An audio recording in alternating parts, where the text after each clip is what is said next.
Right.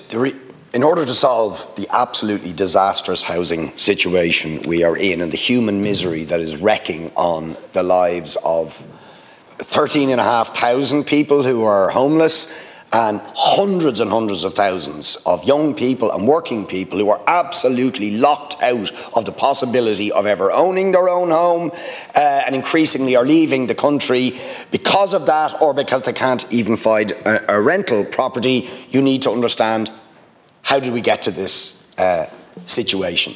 And the simple answer is because people who want to make money from housing dominate the Irish housing market. It led to the madness of the Celtic Tiger, the crash that followed, and then the disastrous decision of the Fine Gael and Labour government to stop building council housing and to flog off 40 billion worth of assets to investment funds who are now charging unaffordable house prices and unaffordable rents. I was just looking at Cherrywood, just going on, Cherrywood, the biggest residential development in our area, in the country, house prices, 2-bedroom, 485,000, 3-bedroom, 650,000, 4-bedroom, 830,000.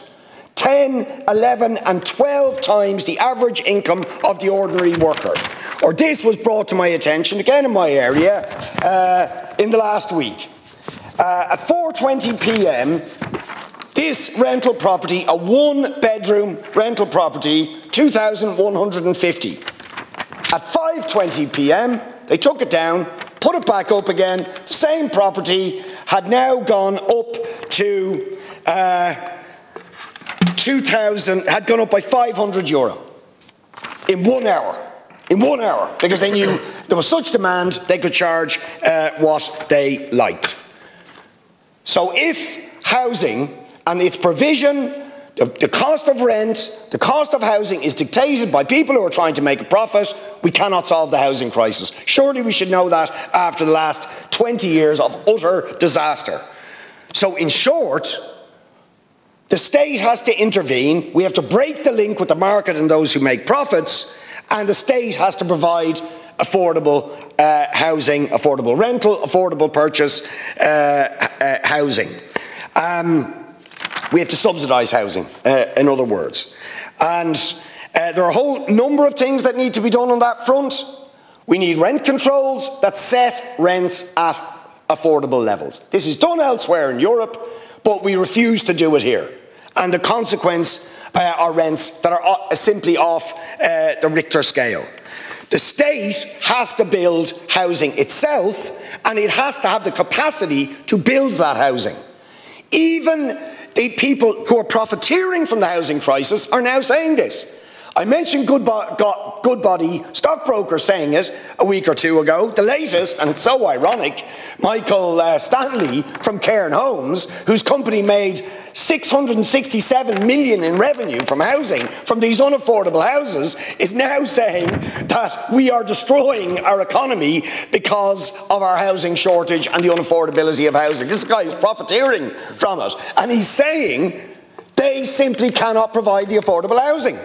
So the state has its own construction capacity.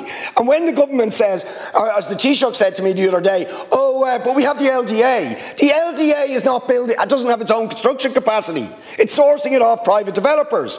In the area in Shangana, where we fought against Fianna Fáil and Fine Gael to get 100% social and affordable housing, we still don't know how much the affordable housing is going to be, because the affordable housing is being benchmarked against market prices that are at the levels I've just described. So even if it's 25% discount on these absolutely astronomical house prices, they will be totally unaffordable. And this is the madness of relying on the private sector. We need our own construction capacity, a state construction company to build the houses. We need rent controls.